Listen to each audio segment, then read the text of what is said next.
Hello दोस्तों, एक बार फिर से आप सभी का स्वागत है मेरे चैनल में। मैं अभिषेक कुमार लेके आ गया हूँ फिर से एक नई वीडियो।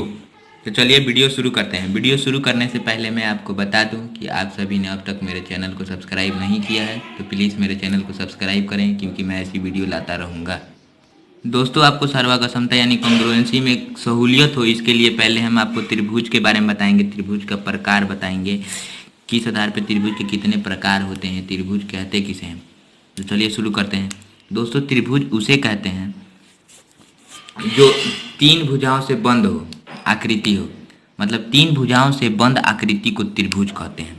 अब जानिए त्रिभुज के प्रकार। त्रिभुज के 6 प्रकार होते हैं। त्रिभुज के 3 प्रकार कोण के आधार पर होते हैं। तो पहले हम कोण के आधार पर जानते हैं त्रिभुज के प्रकार। तो आइए दोस्तों, कोण के आधार पर जानिए त्रिभुज के प्रकार। पहला त्रिभुज कोण के आधार पर होता है न्यून कोण त्रिभुज। न्यून कोण त्रिभुज उसे कहते हैं जिसका तीनों कोण आपस में बराबर हो, मतलब आप ऐसे भी कह सकते हैं कि जिसका तीनों कोण 60 डिग्री का हो, क्योंकि आप जानते हैं कि त्रिभुज के तीनों कोणों का योग 180 डिग्री होता है। और 180 डिग्री को मतलब हम 3 से डिवाइड करेंगे तो 60 डिग्री आएगा। तो आप ऐसे भी कह सकते हैं कि त्रिभुज के तीनों कोण अगर 60 डिग्री हो तो न्यून कोण त्रिभुज कहलाएगा, या ऐसे भी कह सकते हैं कि त्रिभुज का तीनों कोण आपस में बराबर हो तो न्यून कोण त्रिभुज कहलाएगा। चलिए बढ़ते हैं हम दूसरे त्रिभुज की तरफ। तो दोस्तों, हमारा दूसरा त्रिभुज है समकोण त्रिभुज।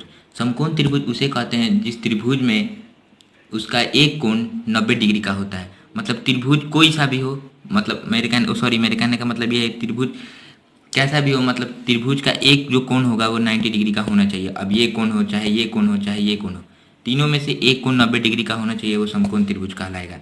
चलिए आगे बढ़ते हैं तीसरे त्रिभुज की तरफ। हमारा तीसरा त्रिभुज है अधिक कोण त्रिभुज।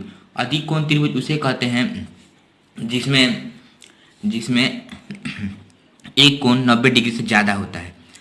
90 डिग्री से ज़्यादा अगर होगा एक कोण, जैसे मान लीजिए 91 डिग्री हो गया, 92 डिग्री है, 95 डिग्री, ऐसा होता नहीं है। मतलब 91-92 डिग्री ऐसे मिनिमम होता नहीं है। फिर भी अगर मान लीजिए 90 से अगर ज़्यादा होगा तो अधिक कोण त्रिभुज कहलाएगा।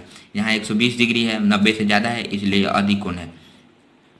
चलिए अब जानते हैं भुजा के आधार पर त्रिभुज के प्रकार। अब हमने जान लिया कोण के आधार पर 3 त्रिभुज होते हैं। कौन कौन त्रिभुज आपने जान ही लिया। अब आइए हम भुजा के आधार पर त्रिभुज कितने प्रकार के होते हैं जानते हैं। भुजा के आधार पर पहला त्रिभुज होता है समबाहु त्रिभुज। समबाहु त्रिभुज उसे कहते हैं जिसकी तीनों भुजा आपस में बराबर हो।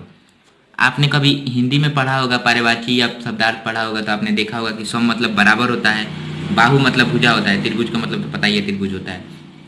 सम मतलब बराबर होता है, बाहु मतलब भुजा, मतलब बराबर भुजा, मतलब बराबर भुजा वाले त्रिभुज को समबाहु त्रिभुज कहते हैं।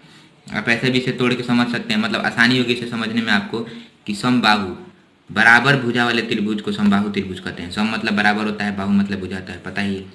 चलिए आप आगे बढ़ते हैं 5वें त्रिभुज की तरफ। 5वां त्रिभुज हमारा त्रिभुज है समद्विबाहु त्रिभुज। समद्विबाहु त्रिभुज उसे कहते हैं जिसके 2 भुजा आपस में बराबर हो।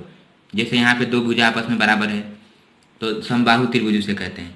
समद्विबाहु त्रिभुज कहते हैं, सॉरी समद्विबाहु त्रिभुज। इसको भी आप तोड़ के जैसे सम मतलब बराबर, द्वि मतलब 2, बाहु मतलब भुजा, मतलब जिस त्रिभुज का जो 2 भुजा आपस में बराबर हो समद्विबाहु त्रिभुज कहलाता है। चलिए अब हम 6ठे त्रिभुज लास्ट त्रिभुज की तरफ बढ़ते हैं। तो हमारा लास्ट एवं आखिरी त्रिभुज है विषमबाहु त्रिभुज। विषम मतलब बराबर नहीं है। आपने कभी पढ़ा होगा शब्दार्थ या पर्यायवाची में तो पता चलता होगा विषम मतलब बराबर नहीं है होता है, बाहु मतलब पता ही है भुजा होता है। तो विषमबाहु त्रिभुज उसे कहते हैं जिसकी तीनों भुजाएं आपस में बराबर ना हो। देखिए यहाँ पे 3 सेंटीमीटर है, यहाँ 2.5 सेंटीमीटर है, यहाँ 2 सेंटीमीटर, मतलब तीनों भुजा आपस में बराबर नहीं है, इसलिए इसको विषमबाहु त्रिभुज कहते हैं। दोस्तों, आपने देख लिया कि कोण के आधार पर 3 त्रिभुज होते हैं। कौन कौन? न्यून कोण त्रिभुज, समकोण त्रिभुज, अधिक कोण त्रिभुज। भुजा के आधार पर त्रिभुज के 3 प्रकार होते हैं, समबाहु त्रिभुज, समद्विबाहु त्रिभुज, विषमबाहु त्रिभुज। अतः तीनों मतलब भुजा के आधार पर और कोण के आधार पर मिला के कुल 6 त्रिभुज हुए। मतलब त्रिभुज के 6 प्रकार होते हैं। आप सारे त्रिभुजों को अच्छे से देख लीजिए और अच्छे से ध्यान में रखिए, जिससे आपको सर्वगमता कॉन्ग्रुएंसी पढ़ने में बहुत ही आसानी होगी, बहुत ही सहूलियत होगा। दोस्तों, तो हम मिलते हैं अगले वीडियो में। अगर वीडियो अच्छी लगे तो वीडियो को लाइक करें, और आपको किस तरह की वीडियो चाहिए कमेंट करके हमें कमेंट सेक्शन में बताएं, और अपने जो आपके दोस्त भी जान पाएँ इसके लिए दूसरे जगह शेयर करें।